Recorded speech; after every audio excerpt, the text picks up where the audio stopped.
niatan awal berumah tangga itu penting. Apa Bu? Niat awal. Panjenengan tulis poin pertama. Ini yang belum nikah lebih penting. Yang sudah nikah insya Allah jadi obat. Jadi obat. Yang rumah tangganya sedang ada masalah, mudah-mudahan Allah jadikan tausiah ini menjadi solusi. Amin ya rabbal alamin. Kok banter amin nih? Ada masalah semua kayaknya. Sabar Bu ya. Insya Allah tidak ada. Amin ya rabbal alamin. Mudah-mudahan kalaupun ada masalah ya masalah kecil aja lah. Bumbu dalam pernikahan. Kalau tidak ada bumbunya kan gak sedep ya. Orang makan itu kalau tidak ada pedes-pedesnya kan. Nah maka rumah tangga kadang-kadang dipedesi suami. Suka Bu? Enggak, sabar.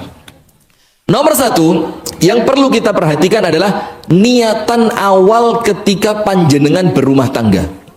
Termasuk untuk pemirsa Madani TV, pemirsa LKC TV, pemirsa Saib Dakwah TV. Niatan awal berumah tangga itu penting. Kenapa? Karena niatan awal ini akan menentukan sukses atau tidaknya panjenengan melanjutkan rumah tangga ketika terjadi masalah. Tak kasih contoh. Tak kasih contoh. Orang di masjid, takmir masjid, ada masalah enggak?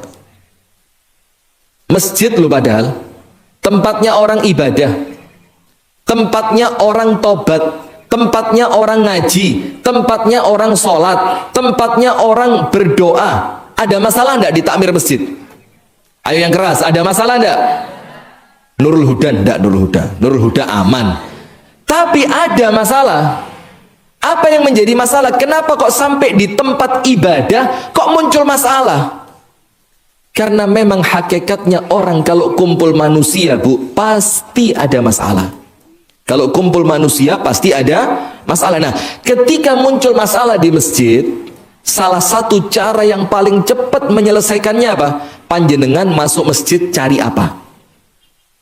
Panjenengan dulu mau jadi takmir masjid, niatannya apa? Panjenengan dulu mau jadi seksi peribadatan, niatannya apa? Kalau niatan awal semuanya karena Allah, kalau niatan awal semuanya untuk ibadah, menyelesaikan masalahnya gampang. Tinggal dicek. Nah, ngamuk ini karena Allah atau bukan? Pore, ngerti pore? Pore ngerti ya? Wis aku mah nang masjid maneh. Wis aku mau ngurusi masjid maneh. Wis lek ngene iki tanahku tak cabut kok masjid rasido tak wakaf nih. Enten ngoten niku. Enten apa kathah? Ada saja. Nah, maka kalau muncul masalah seperti itu, kalau niatan awalnya ikhlas karena Allah, kalau niatan awalnya ibadah, insya Allah selesainya gampang. Insya Allah selesainya gampang. Ketika muncul masalah, ayo, masalahmu ini ego pribadi atau untuk kepentingan umat? Masalahmu ini ibadah atau ego pribadi? Masalahmu ini gangguan setan atau memperjuangkan kepentingan agama Allah? Nah, maka niatan awal di dalam kita berumah tangga itu sesuatu hal yang paling penting. Maka dengan itu semuanya sudah paham, tidak perlu saya baleni. Hadis yang pertama kali ada di kitab-kitab hadis, semuanya berbicara hadis tentang apa? Niat. Innamal a'malu binniyat. Setiap amalan itu tergantung niatnya. Dan yang Rasul kasih contoh masalah niat ini apa? Seorang laki-laki yang hijrah, tapi hijrahnya karena ingin menikahi seorang perempuan. Jadi ceritanya laki-laki ini tidak pengen hijrah. Ternyata perempuan yang dia lamar itu perempuannya ikut hijrah. Kalau laki-laki ini tidak ikut hijrah, tidak jadi nikah. Akhirnya dia terpaksa ikut hijrah. Nah, maka pada masalah niat, Rasul ngasih contoh masalahnya pernikahan. Nah, sehingga hadirin, kalau panjenengan nikah niatan awalnya bukan karena Allah, maka kalau terjadi masalah gampang rusaknya. Kalau terjadi masalah disakiti, dikhianati, suami saya kasar, istri saya cuek, tidak punya anak jadi masalah loh Bu. Kalau niatan awal bukan ibadah, kalau niatan awalnya bukan karena Allah, cepat pernikahan itu akan rusak. Nah sekarang Ustadz, apa sih pentingnya ibadah dalam rumah tangga?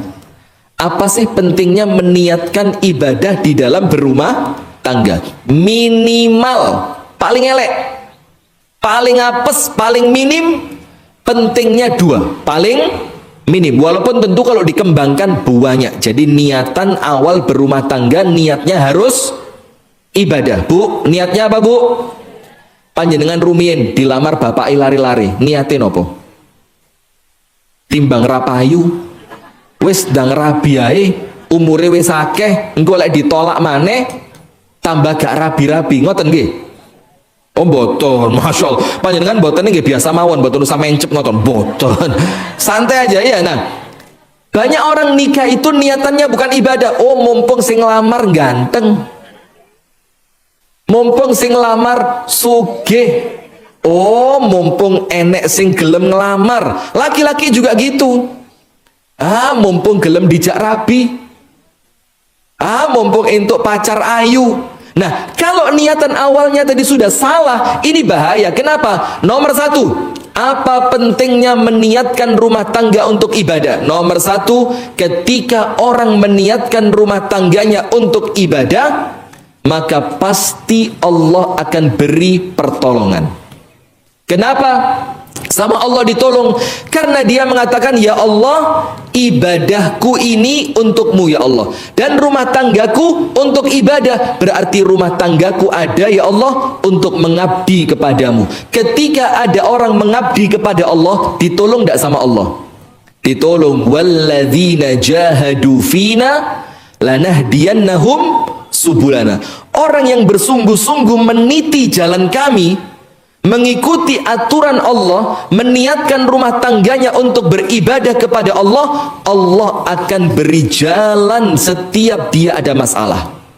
Allah akan mudahkan setiap urusannya. Nah, maka nomor satu hadirin, kalau kita meniatkan rumah tangga kita untuk beribadah kepada Allah, maka pasti pertolongan Allah tidak pernah lepas dari rumah tangga kita. Ada masalah keuangan, Allah kasih kelancaran. Ada masalah miskomunikasi, Allah mudahkan untuk diselesaikan. Ada masalah dengan mertua, ada masalah dengan ipar, ada masalah dengan keluarga besar, Allah pasti campur tangan untuk menyelesaikan rumah tangga itu, karena rumah tangga itu diniati dari awal untuk mengabdi beribadah kepada Allah. Tidak mungkin bu, kalau niat mengabdi kepada Allah sama Allah dicul nih, tidak mungkin. Pasti sama Allah dibimbing, pasti sama Allah dijaga. Itulah syiarnya umat Islam. Inna solati wa nusuki wa mahyaya wa mamati lillahi rabbil alamin. Salat, inna solati, salatku, wa nusuki, ibadahku termasuk rumah tanggaku, wa mahyaya, hidupku, wa mamati, kematianku kelak untuk siapa? Lillahi rabbil alamin. Itu pentingnya kalau rumah tangga diniati ibadah, Allah pasti memberi pertolongan. Yang kedua, apa pentingnya rumah tangga itu diniati ibadah? Untuk menguatkan rumah tangga ini, kenapa harus diniati beribadah kepada Allah? Nomor dua hadirin, ingat, manusia punya musuh enggak? Manusia punya musuh enggak? Musuh utamanya manusia siapa? Setan. Inna syaitana lakum aduwwum mubin. Setan itu untuk kalian adalah musuh yang nyata. Berarti hadirin, salah satu tujuan utama setan itu kan, setan ini kan yang penting manusia masuk neraka. Wis ngono ae wis, sing penting menungso melbu neraka. Kemudian setan ini tiap hari laporan sama iblis. Iblis, saya bikin dia bermaksiat. Kata iblis, biasa. Yang lain lapor lagi, iblis, saya bikin dia makan pakai tangan kiri. Apa kata iblis? Biasa. Iblis, saya bikin dia durhaka kepada orang tuanya. Iblis bilang, biasa. Semua laporannya setan dalam rangka menyesatkan manusia, sama iblis dibilang apa? Ma fa'alta syai'an. Panjenengan gak kerja blas. Itu bukan kerjaan, katanya iblis. Terus datang satu setan laporan. Apa katanya setan? Iblis lapor. Sip. Apa laporannya? la ufariqahuma, saya tidak tinggalkan mereka berdua, suami dan istri itu, hatta, sampai kapan? Sampai aku jadikan mereka bercerai. Jadi kata setan, gak tak tinggal blas, sama sekali mereka ini tidak saya tinggal. Sampai kapan? Sampai aku jadikan si suami bercerai dari istrinya. Setiap ada masalah sama setan dibesar-besarkan. Ada omongan sama setan dibikin panas. Ada sesuatu yang tidak baik sama setan ditampakkan semakin jahat. Nah, karena setan itu ingin merusak rumah tangga kita, hadirin, maka kalau rumah tangga kita niatnya ibadah, Allah akan jauhkan setan dari rumah tangga kita. Allah akan jauhkan siapa? Setan. Maka termasuk yang penting itu apa? Doa hubungan suami istri. Panjenengan tahu keutamaannya. Rasulullah bersabda, barang siapa ketika berhubungan suami istri membaca doa Allahumma jannibna syaitan wa jannibis syaitana ma razaqtana, ya Allah jauhkan kami dari gangguan setan dan jauhkan calon anak kami juga dari gangguan setan. Rasulullah bersabda, kalau Allah takdirkan malam itu dia bisa punya anak dari hubungan malam itu, maka dijamin oleh Nabi Muhammad anaknya tidak akan diganggu setan sampai mati. Penting apa tidak doa ini? Lah panjenengan dulu baca apa mboten? Oh mosok. Baca berapa kali? Oh setiap itu. Nah setiap itu katanya. Nah, maka artinya hadirin, setan itu tidak berhenti mengintai rumah tangga kita. Masuk rumah tidak baca bismillah, setan nempel.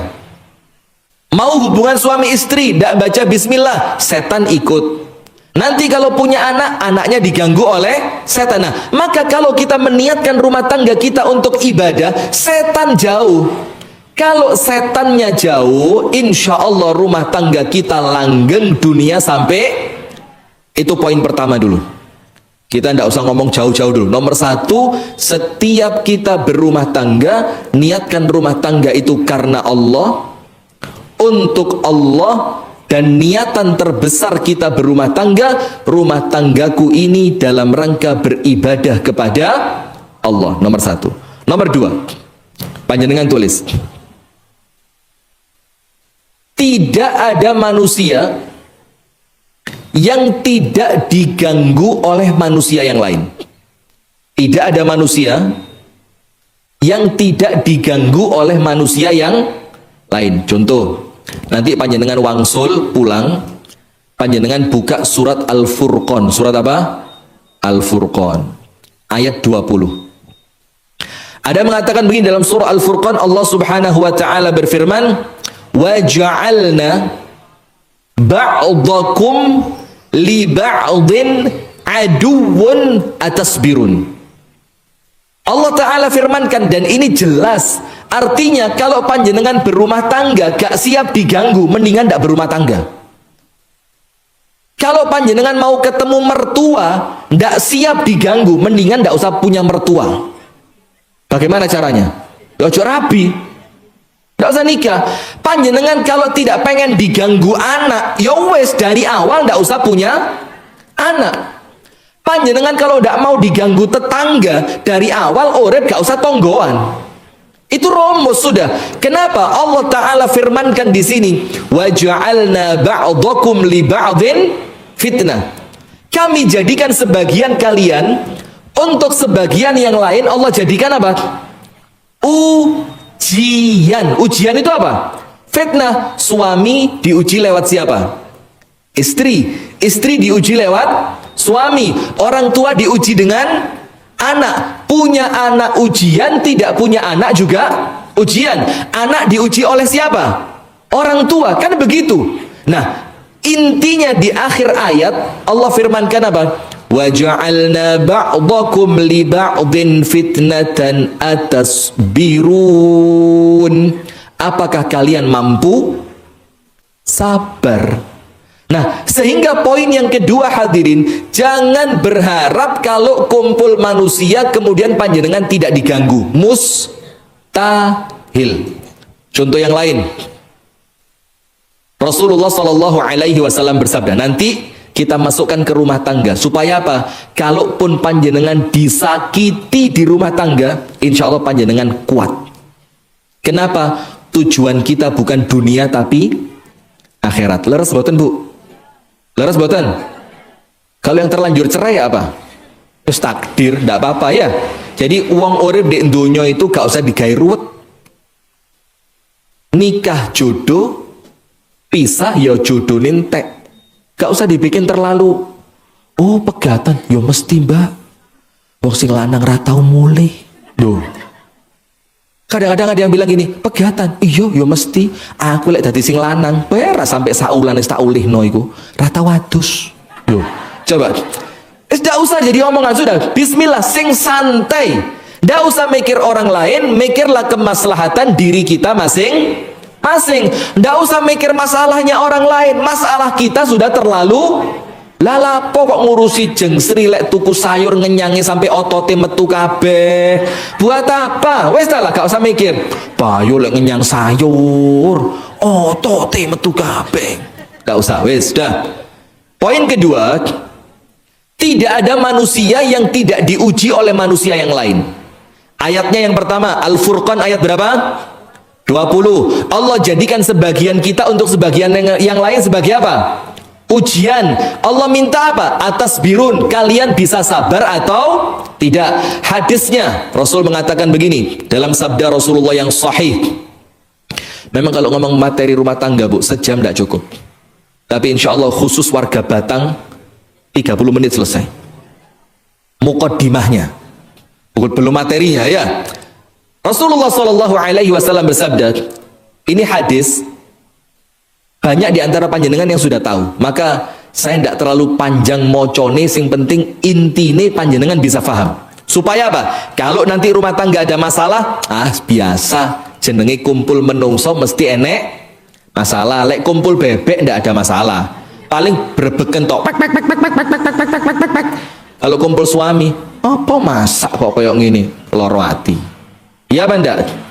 Kumpul istri, kerja, duit dikei, kok mek sak mene loh, masalah. Maka mendingan kumpul bebek karuan. Nggih apa nggih? Oh yo kok nggih? Yo jangan. Sudah. Rasulullah Shallallahu Alaihi Wasallam bersabda, "Alladzi yukhalitun nasa wa yasbiru ala adzahum khairun minalladzi la yukhalitun nasa wa la yasbiru ala adzahum." Perhatikan, artinya begini. Manusia, seseorang yang kumpul dengan manusia. Seseorang yang kumpul dengan manusia. Kemudian ketika diganggu, dia sabar. Kata Nabi Muhammad itu lebih baik dibandingkan manusia yang tidak seneng kumpul dan kalau diganggu tidak sabar. Perhatikan hadisnya. Orang yang kumpul manusia kemudian sabar ketika diganggu itu lebih baik. Luwe apik, luwe soleh, luwe genah, luwe becik dibandingkan orang yang tidak seneng kumpul-kumpul kalau diganggu tidak sabaran. Nah, dari hadis ini yang kita ambil dua. Nomor satu, Rasulullah mengatakan kalau kumpul manusia Anda pasti diganggu. Pasti apa? Diganggu. Walaupun terkadang orang lain tidak niat ganggu, tapi jenenge manusia punya perasaan, maka kadang-kadang apa? Ada tetangga ngomong, salah paham. Ada tetangga melakukan apa? Dianggap pamer. Padahal tidak niat pamer, tidak niat ganggu, tapi jenenge kumpul wong akeh, muncul masalah, salah faham, salah pengertian, salah dengar, salah reaksi. Nah, maka Rasul katakan kalau kalian kumpul manusia pasti diganggu. Tapi orang yang sabar ketika diganggu itu baik. Nah, apalagi di rumah tangga. Di rumah tangga itu bu, kumpulnya bukan sebulan sekali. Kumpulnya berapa kali? Sebulan berapa kali panjenengan? Bus, astagfirullahaladzim. Kalau namanya rumah tangga kumpulnya setiap hari, setiap waktu. Maka yang kumpul saulan sepisan ae onok masalah, apalagi yang kumpulnya setiap hari. Ketemu iki maneh bayo, iki maneh kok gak genti-genti bojoku pancet ae. Lah ini akan rentan muncul apa? Masalah. Nah, maka kuncinya satu, Rasul katakan, kalau memang kamu siap kumpul dengan manusia, harus siap diganggu. Syaratnya apa? Sabar. Itu poin kedua. Ingat poin pertama, kalau pengen rumah tangganya baik, niatkan rumah tangga untuk ibadah. Kenapa rumah tangga yang niatnya ibadah pasti baik? Sama Allah ditolong dan jauh dari gangguan setan. Nomor dua, rumah tangga kumpul manusia atau tidak? Kumpul, namanya rumah tangga. Suami Anda manusia, istri panjenengan manusia. Rasul mengatakan kalau kumpul manusia pasti diganggu. Berarti tidak ada rumah tangga kecuali pasti di dalamnya ada gangguan. Cek. Masya Allah, istrinya baik, top suabar, tapi moro tuane bayo koyok macan. Loh, masalah.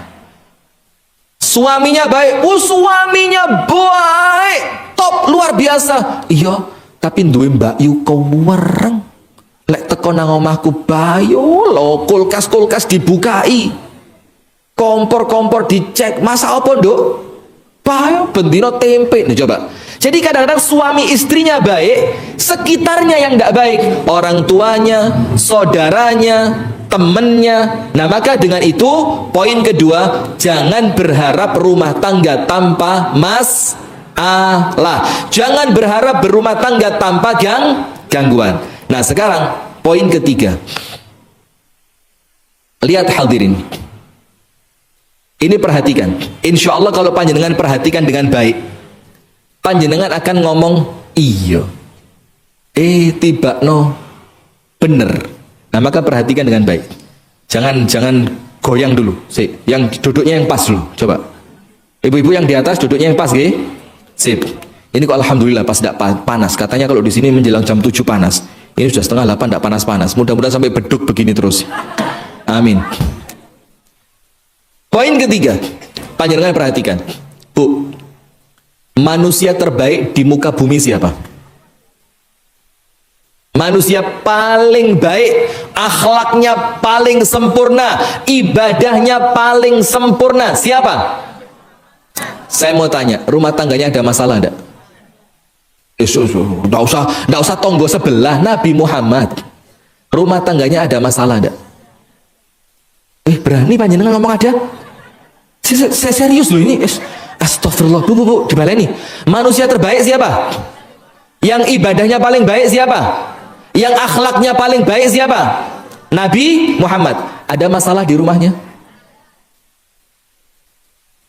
Ada masalah? Tapi selesai apa enggak? Selesai. Wes, sampai situ berhenti dulu. Bapak-bapak. Pak, panjenengan kalian Nabi Muhammad mana lebih baik, Pak? Mana lebih baik, Pak? Panjenengan atau Nabi Muhammad? Nabi Muhammad saja, Pak, pernah sesekali itu sama istrinya dalam tanda kutip nun sewu nggih, disentak. Disentak ngerti? Disentak itu apa? Nyentak, istrinya nyentak. Nabi Muhammad sabar. Panjenengan kalau disentak istri apa? Nah, sudah. Sampai sini sepakat ya. Manusia terbaik di dalam rumah tangga kenabian yang terbaik, yang Nabi Muhammad Allah jadikan uswatun hasanah, rumah tangganya tidak pernah luput dari masalah. Poin ketiga, kuncinya satu. Poin ketiga, kuncinya berapa? Satu. Memahami bahwa suami dan istri masing-masing punya kelemahan dan kelebihan. Nomor tiga apa? Suami dan istri memahami bahwasannya masing-masing suami dan istri keduanya punya kelemahan dan kelebihan. Ada suami bener terus ada? Ada? Istri bener terus ada? Katanya gitu. Katanya perempuan tidak pernah salah. Oh, katanya iya betul kan? Oh, kata siapa? Panjenengan yang ngomong kok. Perempuan-perempuan tuh, wong wedok iki nurut ta, Mas? Nurut wong wedok iki penak-penak. Siapa bilang? Sudah. Sekarang kalau kita paham tidak ada suami maupun istri yang sempurna 100%, maka mereka pasti punya kelemahan dan kelebihan. Kuncinya satu, jangan lihat kelemahannya tapi fokus pada kelebihannya. Jangan apa? Jangan lihat kekurangannya, fokus pada apa? Anu ya Ustaz, irungnya pewesek. Loh iya irungnya pesek tapi body ini lah api langgi. Nah, maka jangan lihat hidungnya wis, hidungnya gambar ono ae. Dikasih apa gitu, apa ditutupi apa gitu supaya terpalingkan. Kalau perempuan juga gitu, aneh Pak, bapaknya lari-lari niku wendek. Tapi soge, enggih soge. Tapi ndek. Loh, aja didelok ndek, didelok apa nih? Nah, maka Rasulullah Shallallahu Alaihi Wasallam itu begini, lihat. Hati-hati loh Bu, saya ngomong begini gayanya guyon, tapi maksud saya serius. Tujuannya apa? Biar rumah tangga kita ini langgeng, gak gampang rusak. Karena sekarang ini Bu, masalah titik cerai, masalah dikit cerai, apalagi yang masih pasangan-pasangan muda itu. Saya ini usia sekarang 27. Percaya? Bagus, tidak percaya, betul berarti. Oh saya aja tidak percaya, apa mana panjenengan ya? Sudah. 10 tahun yang lalu, sudah. Rasulullah bersabda, la yafruku mu'minun mu'minatan. Nanti disakitinnya terakhir. Ustaz, jangan fokus disakiti terus. Panjenengan kayak orang paling tersakiti aja. Padahal ya lemu-lemu loh jani. Maksud saya percaya kalau panjenengan tersakiti wong awake seger-seger. Kalau bapak-bapak tersakiti loh saya percaya. Kuru-kuru, tidak tahu kenapa Bu ya. Laki-laki itu kalau sebelum nikah saweger. Mari rabi langsung. Lemes, stroke, pucat, urate metu kabeh. Dan perempuan sebaliknya. Dulu sebelum nikah langsing, bagus. Setelah nikah, Masya Allah. Gitu sok merasa yang paling terzolimi. Dari mana terzolimi kok seger lemu itu loh. Ini loh terzolimi ini loh. Nah ini loh. Coba kamera diarahkan ya orang-orang terzolimi ini. Nah sudah. Rasulullah bersabda, la yafruku mu'minun mu'minatan. Jangan sampai seorang suami yang beriman kepada Allah membenci istrinya yang beriman kepada Allah. Berarti boleh tidak benci sama istri. Kalau ngomong hadis ini jangan dibenci. In kariha minha khuluqan, kalau suami itu membenci satu perangai istrinya, radhiya minha khuluqan akhar, masih banyak dari istri panjenengan perangai yang pantas untuk dicintai. Contoh, misalkan awake lemu tapi pinter masak. Coba. Jadi jangan dilihat lemune, ya mesti tapi ketok inggarai. Iya. Tapi lihat apa? Oh, masih lemu lek masak sedep. Jangan, misalkan, bojo kiki Ustaz, lek turung ngoroke banter, ngalang-alangi bom atom Hiroshima Nagasaki, bumbu. Sampai ngorok itu ada intonasinya, teng teng teng teng trek, teng teng teng trek, teng trek. Wis, yo, misalkan dia turun ngorok, tapi Masya Allah rumah ndak pernah kotor, senengane resik. Coba. Nah, itu wasiatnya Nabi Muhammad. Nah, tapi ini hadirin bukan cuma untuk suami kepada istrinya, tapi juga untuk istri kepada siapa? Suami. Misalkan ada sesuatu yang Anda tidak senang dari suami panjenengan, masih banyak akhlak suami panjenengan yang layak panjenengan cintai. Sehingga ketika muncul masalah, kebaikan-kebaikan itu menjadi pertimbangan panjenengan tetap bertahan. Saya kasih contoh. Panjenengan tahu Sayyiduna Umar bin Khattab kan? Sayyiduna Umar itu kalau lewat suatu gang, iya kan? Terus setan mau lewat, apa yang terjadi? Apa yang terjadi? Setan lo wedi. Jadi kalau Umar lewat, kemudian setan dari depan mau lewat, kata setan apa? Wes gak boleh perkara wes ngalih ae. Setan wedi. Tapi ternyata seorang sekelas Umar bin Khattab yang setan saja takut. Ini ada cerita seru. Suatu hari ada laki-laki, dia amuk-amuk sama istrinya. Dia bilang, waduh ini saya tidak boleh diem ini. Ini harkat dan martabat suami bisa runtuh ini. Istri tidak boleh dibiarin. Terus dia mikir, saya lapor sama siapa ya? Saya mau curhat sama siapa ini? Biar jiwa kelaki-lakian saya ini muncul dan saya berani ngelawan istri. Mikir dia, oh Umar ini laki-laki paling gagah, setan aja takut. Berangkat ke rumahnya Umar, dang dang dang dang, diketuk pintunya Umar, tok tok tok. Pas dia ngetuk pintu rumahnya Sayyiduna Umar, pas Sayyiduna Umar lagi dimarahin sama istrinya. Lu mikir dia, wes kadung diketok, lah kok kasusnya sama. Waduh, lah kok senasib kita ini. Nggak jadi lapor dia, pulang dia, seret mulai. Karena kebetulan pintunya sudah diketok, Umar buka. Umar panggil, Tal, ya rojul, sini. Dia bilang, nggak jadi, sini. Boten sios, ini. Balik dia dengan keluntrang. Umar tanya, ada apa? Gini Umar, jujur gak? Ya, jujur. Tadi saya dimarahin sama istri saya, mau wangkel jerone hati. Ngelawan rawani, gak dilawan panik kok tambah tersiksa setiap hari.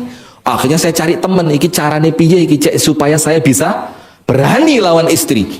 Maka saya punya ide, ini minta usul sama Umar bin Khattab saja ini. Lah kok saya ketuk pintu rumah kamu, lah kok nasib kita Masya Allah. Jadi urusan model gini nih Bu, mulai zamannya Umar sudah ada. Jadi suami sudahlah Pak, wis Pak, nggak usah bikin bid'ah baru Pak. Ini sudah sunnah mulai zamannya Umar ini. Sudah, apa yang terjadi? Ketika saya mau lapor, ternyata engkau di rumahmu juga sedang ada masalah dengan siapa? Istrimu. Saya dengerin, tak kira kamu bakal bales tadi. Ternyata kamu meneng tok Umar. Ngalih ae wis, podo ae.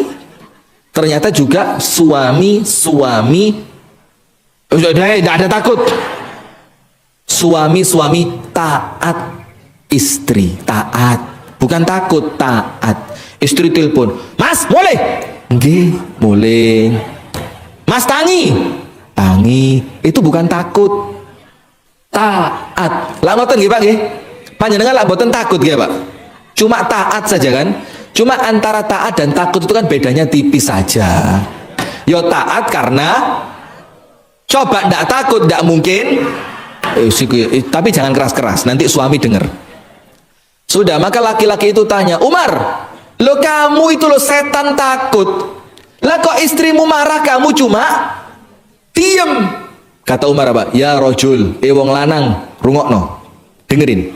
Sebelah sini ya, maaf, sebelah sini. Wong lanang, katanya Umar, dengerin. Kenapa saya sabar ketika istri saya marah? Kenapa saya tidak melawan ketika istri saya sedang cerewet? Kenapa saya tidak berargumentasi? Padahal wong lanang kan pinter-pinter jani. Kenapa saya tidak berargumentasi? Kenapa tidak saya jawab omongannya ketika dia sedang marah? Kata Umar, 4. Nomor 1. Kenapa saya tidak balas dia? Nomor 1. Karena dia yang merawat anak-anak saya. Karena dia apa? Yang merawat anak-anak saya. Dan saya tidak mampu, katanya Umar. Lah kalau nanti sampai dia porik, dia tidak mau merawat anak saya mau apa? Nomor 1. Jadi dilihat apa Bu? Kebaikannya. Nomor 2. Wahia. Dan dia perempuan itu yang memasakkan makanan untuk saya. Maka tidak sebanding antara pengorbanannya dia dengan kemarahannya, tidak sebanding. Maka saya sabar. Nomor 2. Nomor 3. Dia yang membersihkan rumah saya. Nomor 4. Dia yang mencucikan pakaian saya. Sehingga ketika dia marah, saya ingat semua kebaikan-kebaikan yang dia lakukan. Oh, dia ibunya anak saya, ndak pantas saya marahin ibunya anak saya. Oh, dia yang ngerapiin rumah, nyuciin pakaian, masakin makanan. Mana mungkin saya akan marah kepada seseorang yang jasanya kepada saya begitu besar. Nah, ini bukan cuma untuk laki-laki kepada perempuan, tapi sebaliknya sama Bu. Kalau pas suami marah, panjenengan yo inget kebaikannya suami. Oh, suamiku kerja kesel di jopo. Oh, suamiku ini Masya Allah berkorban untuk rumah tangga. Oh, Masya Allah suamiku ini yang bayari sekolahnya anak-anak. Maka ketika kita memahami tidak ada pasangan yang sempurna, maka rumusnya apa? Jangan fokus pada keburukannya, tapi fokus pada apa? Kebaikannya. Sementara setan sakwali setan itu yang ditampakkan di hadapan kita apa? Jeleknya. Contoh gini Bu, ada ndak istilah rumput tetangga, rumput tetangga lebih hijau? Kenapa kok ngelihat rumput tetangga lebih hijau? Ayatnya mengatakan wa zayyana lahumus syaitanu a'malahum. Kenapa rumput tetangga kelihatan lebih hijau? Karena rumput tetangga di pandangan mata panjenengan haram. Sementara yang haram itu dihiasi siapa? Dadi Bu, bojone tonggo luwe apik, luwe ganteng, luwe beneh, luwe sopan. Karena apa? Dia tidak halal untuk panjenengan. Sementara kalau tidak halal hukumnya haram. Kalau haram setan membumbui apa ndak? Dibumboni. Siapa yang bumboni? Setan. Maka setan bilang, deloken, isu-isu wis wangi, bojomu sik ngiler. Loh. Yang lain lagi, bae deloken rajin budal pengajian loh, bojomu delosor nyekel HP ramandek. Dibisiki setan, dijadikan indah karena dia bukan milik Anda. Tapi kalau sudah milik Anda, setan berusaha membongkar, ditutupno ngoroe krungu, ngentute ketok apa mambu. Iya ndak? Males-males mulai konangan, sehingga ketika sudah berumah tangga, maka untuk orang lain yang sebelumnya tidak terlihat, untuk Anda menjadi apa? Terlihat. Dulu panjenengan seneng gara-gara keburukannya belum nampak. Sekarang ketika keburukannya tampak, itu ujian buat kita, tetap bisa seneng atau tidak. Nah sekarang 3 poin pembuka ini Bu, ini landasan, ini namanya pondasi, namanya apa? Asas. Nomor 1, kalau pengen baik rumah tangga diniati apa? Ibadah. Kalau rumah tangga diniati ibadah, Allah pasti akan berikan pertolongan, setan jauh, tidak bisa ganggu. Nomor 2, ingat, kalau kumpul manusia pasti diganggu. Maka Allah firmankan dalam Al-Furqan ayat 20, Allah jadikan pasangan juga sebagai ujian. Nomor 3, tidak ada manusia yang sempurna. Maka kita dituntut bukan melihat kekurangannya, tapi kita fokus pada apa? Kelebihannya. Nah sekarang, Ustadz, tapi saya disakiti, dia selingkuh Ustadz. Enten boten? Ada? Siapa? RT berapa itu? Oh RT berapa? Allah, inisialnya namine sinten, ngajenge mawon. Alah, ibu-ibu kok dungaren rahasia? Ibu-ibu itu tidak ada rahasia, sampean tok lho yo. Nanti sampean tok, sing diceritani ngomong nang koncone, sampean tok lho yo. Nanti koncone sampai sak kampung krungu kabeh. Itu namanya siapa? Maka Hawa. Gak iso ming. Kalau laki-laki Adam. Maka laki-laki itu ada masalah apa? Cerita Mas. Lek dipaksa stroke nanti, jangan dipaksa. Maka yang sini jangan suruh ngomong, yang sini jangan suruh diem. Wis porsinya masing. Ustadz, saya disakiti Ustadz. Suami saya tidak bertanggung jawab, tidak mau kerja. Istri saya Ustadz tidak pernah masak. Ibu saya datang Ustadz gak direken. Itu kan masalah-masalah yang muncul dalam rumah tangga. Nah sekarang kita fokus pada materinya. Kalau disakiti di rumah tangga, kita mau bertahan atau berpisah? Gak mesti sama dong. Antara satu dengan yang lain pasti kasusnya kok mulai panas ya? Wes sudah ya, sampai sini aja ya. Wah. Nah begini Bu, sekarang kita masuk ke materi. Kalau kita sedang tersakiti oleh pasangan kita, nah ini tolong didengarkan dengan baik, supaya panjenengan tidak salah faham dengan ceramah saya. Karena nun sewu, ngomong masalah rumah tangga ini Bu, banyak terjadi salah paham. Saya pernah ceramah, bukan ceramah, podcast itu berbincang santai sama Al-Akh Abu Shanum tadi. Itu saya ngomong begini, cerai itu ibadah. Saya bilang apa? Cerai itu ibadah. Dan sampai detik ini saya tidak meralat omongan itu. Saya tetap kekeh, cerai itu ibadah. Semangat yang cerai-cerai. Masya Allah, ada pendukungnya ternyata ya. Jadi takbir. Subhanallah. Saya kekeh dengan pendapatnya. Tapi ingat, jangan salah faham. Dengerin dulu.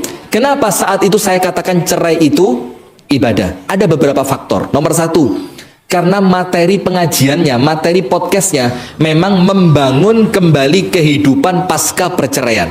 Jadi materinya itu, karena banyak orang setelah bercerai Bu, terpuruk. Seakan-akan dunia itu sudah kiamat.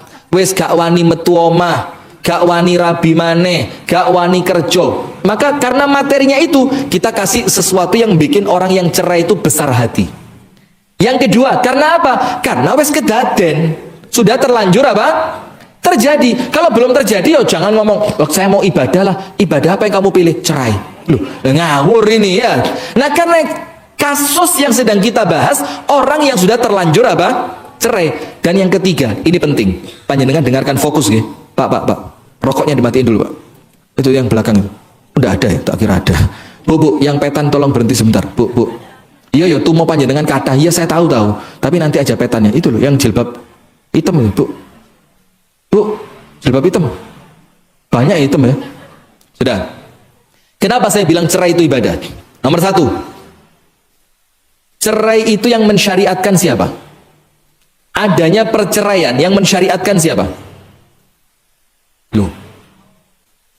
Saya ulang, cek panjenengan sedoyo dong. Cerai itu Pak, yang menjadikan adanya syariat perceraian di dalam Islam, itu yang bikin syariatnya siapa? Siapa yang bikin syariatnya? Allah. Ketika Allah mensyariatkan adanya tuntunan perceraian di dalam surat At-Tolak, kemudian perempuan yang cerai diatur masa iddahnya sekian, suami yang menceraikan istrinya diatur cerai 1, talak 2, talak 3. Itu yang ngatur semuanya siapa?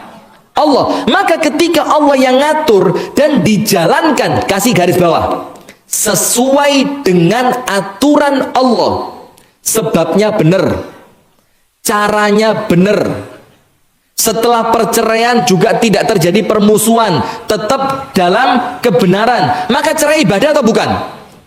Karena begini, ada orang makso gak gelem cerai, tapi setiap hari rumah tangganya hanya mengumpulkan dosa. Ada apa enggak? Hanya gara-gara egois. Kalau saya cerai, apa nanti kata tetangga? Engkau Yusri lah ngilokno aku. Seneng Yusri keplok-keplok engkau. Lek oro aku pegatan. Nah, ada yang seperti itu. Dia mempertahankan egonya dalam keadaan rumah tangganya sudah tidak lagi bisa mendatangkan pahala. Bendino terus. Dosa. Istri curiga sama suami, suami marah sama istri tidak lagi percaya kepada suami setiap hari marah kepada istri. Yang ada itu terus. Suami keluar dicurigai, istri di rumah diancam, tiap hari itu. Maka untuk apa lagi dipertahankan kalau yang bertambah bukan pahala tapi, nah, maka cerai itu ibadah nomor satu ketika dijalankan sesuai tuntunannya. Nomor dua, ketika cerai itu alasannya apa? Jelas. Nomor tiga, ketika dari perceraian itu yang dicari adalah keridhaan dari Allah. Sampai ada hadis Bu. Hadis ini sebagian ulama mengatakan sanadnya dhaif, tapi yang lain mengatakan sanadnya hasan. Nanti saya carikan teks hadisnya. Intinya begini, salah satu sebab doa yang tidak diterima, doa yang tidak diijabah, apa itu? Suami yang memiliki istri yang akhlaknya jelek, ibadahnya jelek, tapi suami tidak mau menceraikan hanya gara-gara perkara duniawi. Perkara duniawi itu apa? Lek tak pegat eman wong si ayu, lek tak pegat eman wong suge, Wong bojoku iki pinter. Nah, dia tidak menceraikan istrinya, tapi alasannya apa? Dunia. Itu sebab doa tidak diterima. Berarti pada posisi ini cerai dianjurkan apa enggak? Cerai dianjurkan apa enggak? Dianjurkan. Panjenengan tahu seorang nabi yang nyuruh anaknya cerai siapa? Ayo, nabi siapa? Seorang nabi datang ke rumah anaknya, ternyata anaknya enggak ada. Di rumah cuma siapa? Menantunya, istrinya, anaknya. Terus nabi tadi bilang apa? Ngomong ya sama anakku kalau pulang suruh ganti pintu. Suruh ganti apa? Pintu. Nabi siapa? Nabi Ibrahim. Kalau cerai itu bukan ibadah, ada ndak nabi nyuruh anaknya maksiat? Nah, wis kok jadi ngomong cerai ya? Wis balik ke materi. Ustadz, saya tersakiti. Saya disakiti, Ustadz. Suami saya selingkuh. Selingkuhnya Ustadz dengan laki-laki. Sekarang ada lagi ngetren sekarang. Dan kalau tidak selingkuh sama laki-laki itu kurang keren sekarang. Jadi kalau cuma selingkuh sama perempuan itu biasa. Selingkuh sama pembantu biasa. Selingkuh sama sekretaris biasa. Kita pengen yang luar biasa gitu loh. Selingkuh Ustaz dengan sapi. Selingkuh dengan, nah pokok intinya dia mengatakan suaminya sudah selingkuh. Atau si suami seperti yang disampaikan MC tadi, saya cocok. Ini bukan cuma terzolimi istri terus, enggak. Bisa jadi siapa? Suami yang terzolimi istrinya jahat. Mungkin enggak? Mungkin saja, karena keburukan bisa datang dari suami, bisa datang dari istri. Nah sekarang kita masuk ke materi. Ustadz, kalau saya tersakiti, pilihan untuk saya harus bercerai atau saya harus bertahan?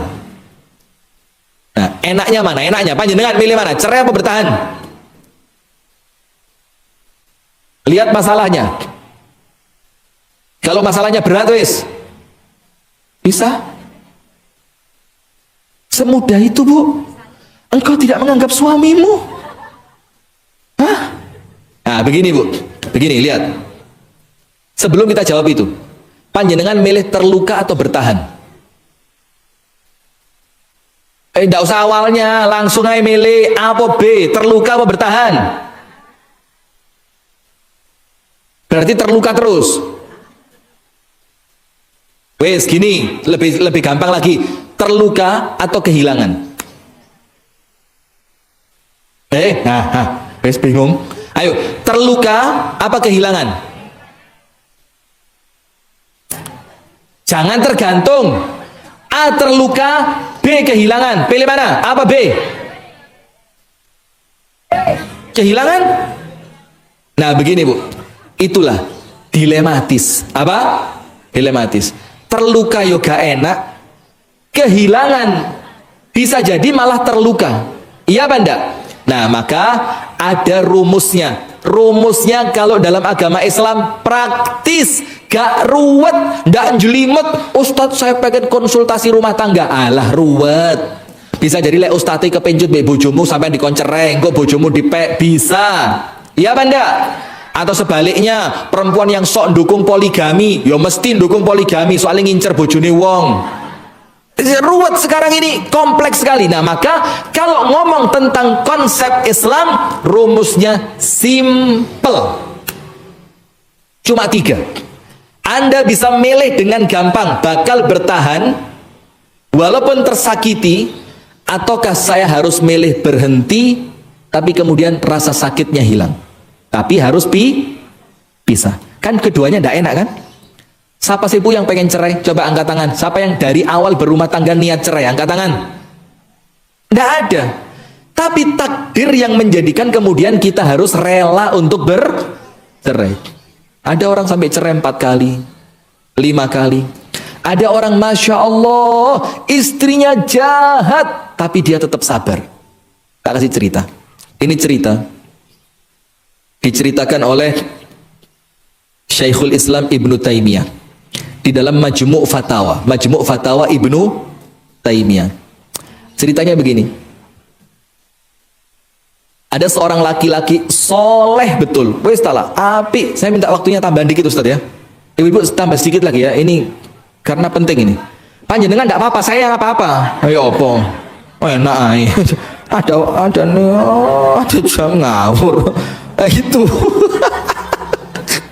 Panjenengan lek guyu kok ya sumringah heram. Ndak guyon. Gini, Bu. Ada laki-laki soleh. Istrinya Masya Allah solihah luar biasa. Dan ini cerita bukan dongeng, kisah nyata. Yang cerita siapa? Ibnu Taimiyah. Di mana kitabnya? Majmu' Fatawa. Laki-laki soleh ini kerjaannya di pasar. Setiap selesai sholat zuhur, jadi dia gini, buka pasar pagi, menjelang adzan zuhur tutup. Dia ke masjid, habis zuhur pulang ke rumah istrinya, makan siang, nanti balik lagi ke pasar sampai kemudian pasarnya tutup. Tiap hari begitu. Suatu hari, Bu, ada pelanggan perempuan datang. Ah, ini loh perempuan nih biasanya. Datang. Cantik jelita. Perempuan itu dikatakan perempuan yang solihah.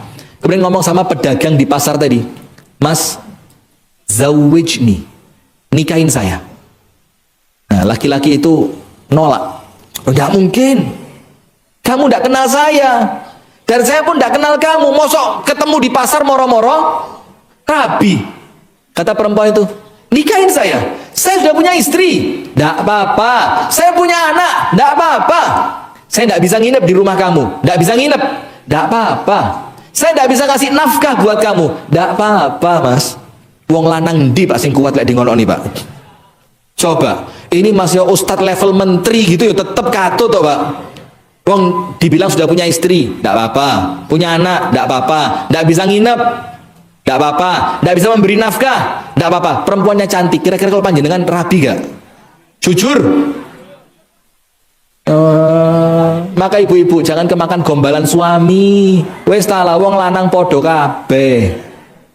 Kucing kok ditawani gereh. Nah, sudah kan? Akhirnya laki-laki itu, Bu, singkat cerita, nikah.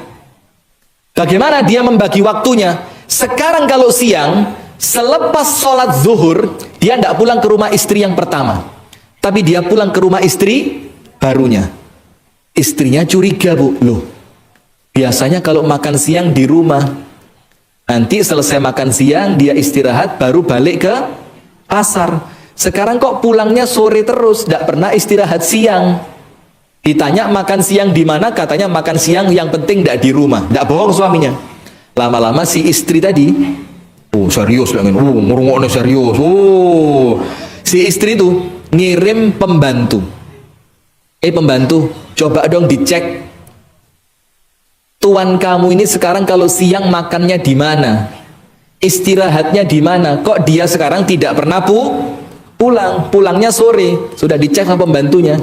Ternyata ketahuan si suami sudah punya istri lagi. Sabar.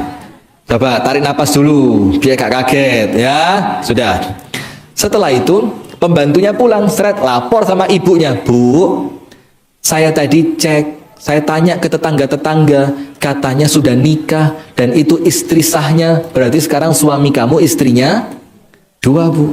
Apa kata ibunya tadi? Istri pertamanya bilang apa? Selama tuanmu tidak cerita, tetap seperti biasa, kita pura-pura tidak tahu. Wis mendengo. Jangan menampakkan seakan-akan kita sudah tahu. Tetap layani seperti biasa. Jangan ditanya, jangan nyindir. Dungaren gak boleh. Nggak usah. Wis tenang. Dungaren sore-sore kok sik wangi, biasanya wis kumus-kumus. Nggak usah. Wis tetap seperti biasa, dalam keadaan istrinya sudah tahu suaminya nikah lagi tanpa seizin istri Coba hebat enggak istri pertamanya? Mau enggak seperti itu? Loh.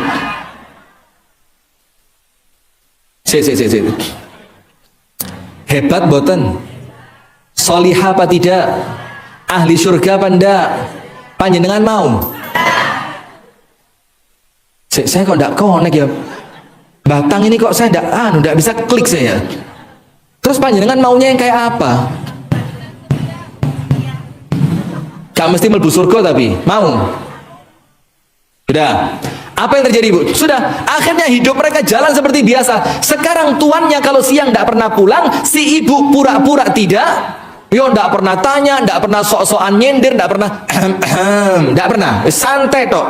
Suatu hari si suami sakit, yang menjadikan suami itu tidak bisa keluar rumah. Istri pertama bingung, Bu. Ya Allah, pasti istri keduanya bingung. Karena sekarang suaminya tidak pernah datang karena sakitnya di rumah istri pertama. Bingung dia, Bu. Diskusi sama pembantunya. Ya apa? Diberitahu enggak istri keduanya kalau suaminya sakit? Nah kalau nanti diberitahu, nanti suami panjenengan tahu kalau panjenengan sudah tahu dia nikah dua. Aduh ya apa ya? Wis, enggak usah diberitahu, wis enggak apa-apa. Kita rawat aja. Mudah-mudahan cepet sembuh. Coba, Bu. Baik apa enggak? Mau? Pancet ay. Sudah. Sampai terakhir si suami meninggal dunia. Si suami apa? Meninggal dunia. Setelah sekian lama tidak pernah datang ke rumah istri kedua. Setelah suami meninggal dunia, dia manggil tukang bagi waris, seorang ulama. Ulama, tolong dibagikan. Punya toko di sini, punya rumah di sini, punya tempat di sini, uangnya sekian. Yang dia punya dari saya punya anak sekian. Dan dia punya istri kedua tapi tidak punya anak. Tolong dibagikan warisnya. Setelah dibagi, pembantunya disuruh ngirim. Pembantu, kamu kan tahu rumahnya istri keduanya tuan kita kan? Tahu. Kirim ke rumahnya dia, ngomong sama dia, minta maaf suaminya tidak pernah datang karena suaminya sakit. Dan hari ini meninggal, ini uang jatah warisannya dia sebagai istri kedua. Baik ndak? Mau? Pancet. Sudah. Kirim, Bu. Kirim. Diketuk pintunya, bilang, saya pembantunya Fulan bin Fulan yang dia suami kamu. Diberitahu sama istri pertamanya, dimintakan maaf sebesar-besarnya. Karena setelah sekian waktu, suamimu tidak pernah datang. Kenapa? Karena suamimu dan suami dia sedang sakit, tidak bisa keluar rumah. Hari ini dia meninggal, dan ini oleh istri pertama dibagikan jatah waris untuk dirimu sebagai istri keduanya. Apa kata istri kedua? Masya Allah, barakallahu fiha. Semoga Allah memberkahi istri pertama. Kembalikan uangnya sama dia, karena 2 hari sebelum suaminya sakit, suaminya sudah menceraikan saya, karena suaminya keroso setelah ini tidak bisa lagi datang daripada zolim, maka saya diceraikan. Nah, cerita ini bagus apa enggak? Bagus. Tapi intinya satu. Intinya berapa? Satu. Karena suaminya takut zolim, nanti ketika kezoliman itu berlanjut akan semakin menambah dosa, maka aku diceraikan. Berarti aku bukan lagi istrinya, berarti jatah waris semuanya milik istri Nah, sekarang kita masuk. Intinya begini, Bu. Ada 3 poin. Panjenengan bertahan atau panjenengan memutuskan berpisah. Ketika di rumah tangga Anda merasa tersakiti, terzolimi, dan semua pilihan mutlak di tangan panjenengan, tidak boleh ada orang lain campur tangan, dan tidak boleh ada orang lain mengatakan keliru. Enggak. Nomor 1, cek kekuatan Anda untuk bersabar. Nomor 1, cek apa? Kekuatan masing-masing dari pasangan untuk sabar. Berarti begini, oh, suami saya kereng, iya, tapi saya bisa kok sabar. Maka minta pisah atau tetap bertahan? Kenapa dia tetap bertahan? Karena dia tahu kapasitas dirinya, aku masih mampu sabar. Oh, istriku cerewet, judes, tidak pernah terima kasih, ngamuan. Suaminya bilang, tapi aku bisa kok sabar. Maka saat itu milih berpisah atau bersabar? Bersabar. Bertahan, memilih bertahan. Maka nomor 1, cek kesabarannya masing-masing. Selama Anda lihat Anda masih bisa bersabar, jangan pisah. Kenapa? Karena kesabaran itu berbuah apa? Surga. Allah firmankan dalam Al-Quran, innama yuwaffas sabiruna ajrahum bighairi hisab. Allah akan beri pahala surga untuk orang yang mampu sabar. Hanya orang yang sabar. Berarti poin pertama, Bu, selama Anda masih mampu sabar, jangan pisah. Kenapa? Karena kesabaran Anda bisa mendulang pahala Nomor 2, apakah rumah tangga ini masih bisa dipakai untuk ibadah atau tidak? Kedua apa? masih bisa digunakan untuk ibadah atau tidak? Ibadah itu begini, Bu. Aku masih bisa tidak melayani suamiku dalam keadaan suamiku seperti itu? Kalau si suami, aku masih bisa tidak berbakti kepada istriku dalam keadaan istriku seperti itu? Itu namanya rumah tangganya masih bisa dipakai ibadah atau tidak? Kalau masih ada nilai ibadah, pertahankan. Kenapa? Ibadah bernilai pahala. Nah, contoh gampangnya begini. Ada seorang ulama, istrinya kerengpol. Istrinya apa? Kerengpol. Sampai muridnya yang tidak sabar. Suaminya sabar, muridnya tidak sabar. Muridnya bilang apa? Guruku, aku tidak melihat istrimu kecuali sudah pantas untuk dicerai. Apa kata suaminya? Tidak. Aku beribadah kepada Allah lewat menahan diri atas keburukannya. Suatu hari apa, Bu? Dia punya anak. Anaknya jadi anak yang paling soleh di zamannya. Terus orang-orang yang iri ngelihat anaknya baik, itu orang-orang itu tanya sama si suami tadi, Pak, apa resepnya? Kok panjenengan bisa punya anak sesoleh itu? Kok bisa punya anak sebaik itu? Apa kata bapaknya? Sabri ishrina sana ala adha ummiha. Aku sabar 20 tahun atas kejahatan ibunya, atas keburukan ibunya. Maka keburukan ibunya yang aku niati ibadah di hadapan Allah, Allah ganti dengan anak yang berbakti. Maka hati-hati. Nomor satu, kalau Anda masih bisa sabar, jangan pisah. Karena apa?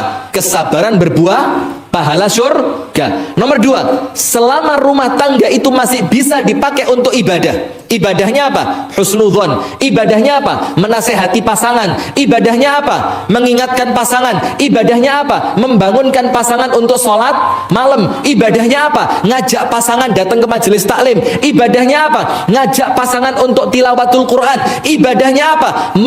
Mengajak pasangan untuk sabar. Itu kan ibadah. Jadi ibadah itu gak sing enak-enak tok, Bu. Ibadah dengan menasehati, ibadah dengan mengingatkan, ibadah dengan nuntun datang ke majelis taklim. Yang terakhir, poin ketiga, lihat ridhonya Allah. Poin ketiga apa? Lihat ridhonya Allah. Bagaimana melihatnya? Wis, ini penutup. Tapi mohon maaf ya, karena sudah terlalu panjang, tidak pakai tanya jawab ya Ustaz ya. Jadi tanya jawabnya ditiadakan. Nanti tanya jawab lewat kolom komentar saja ya. Kolom komentar tulis, Ustadz saya jamaah Batang, pertanyaan saya. Nanti insya Allah dijawab. Begini, ridhonya Allah, lihat. Apa ridhonya Allah itu? Bu, berumah tangga tadi niatnya apa? Ibadah. Ibadah itu yang kita cari apa? Allah supaya ridho kepada kita. Berarti kalau panjenengan disakiti di rumah tangga itu tadi, Anda lihat, kalau aku pisah, Allah ridho enggak? Kalau aku teruskan, Allah ridho atau tidak? Nah, itu saya bingung. Apa sih? Bagaimana Allah tahu? Bagaimana saya tahu Allah ridho kalau saya cerai? Bagaimana saya tahu Allah ridho kalau saya bertahan? Nah, lihat poinnya di sini, Bu. Lihat apakah Allah ridho dengan rumah tangga Anda atau tidak. Bagaimana cara melihatnya? Lihatlah aturan Allah di rumah tangga itu. Salat Anda bagaimana? Ngaji Anda bagaimana? Bakti Anda kepada suami seperti apa? Tanggung jawab Anda kepada istri bagaimana? Anda yakin tidak kalau rumah tangga ini mengantarkan Anda ke surga? Selama Anda bertahan dan Anda yakin bertahannya Anda akan mendatangkan ridhonya Allah, kekeh bertahan, jangan pisah.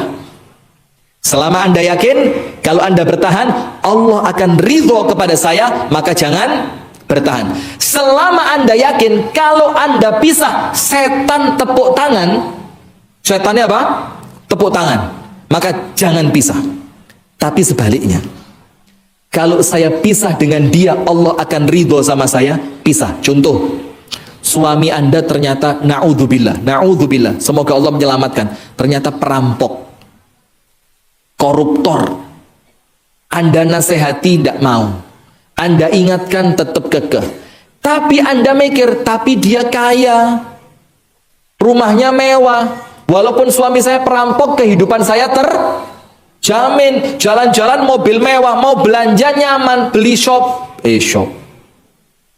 Saya lihat sholat itu, kalau sudah kerungu, Shopee, aduh, ya Allah. Iki wong sholat kok seiklan, Shopee, aduh. Tolong ibu-ibu kalau sholat bu ya, HP-nya dimatikan. Kalau ndak panjenengan nanti yang mati. Ya, wong sholat ya, Shopee, aduh, astagfirullahaladzim ya. Maka lihat, misalkan, naudzubillah, suami panjenengan perampok, koruptor, penjahat, diingetin ndak mau, tapi panjenengan masih kepikiran donyone. Maka panjenengan pikir, kalau saya bertahan karena dunia. Kalau saya berpisahnya karena Allah. Maka ridhonya Allah saya dapatkan, maka jangan ragu pisah. Dan pisah dalam keadaan seperti itu bukan aib. Sekarang suami, oh istri saya ndak bisa diatur. Karena dalam Islam itu dayuth, ngerti gak dayuth? Suami yang tidak punya rasa cemburu kepada istrinya, ndak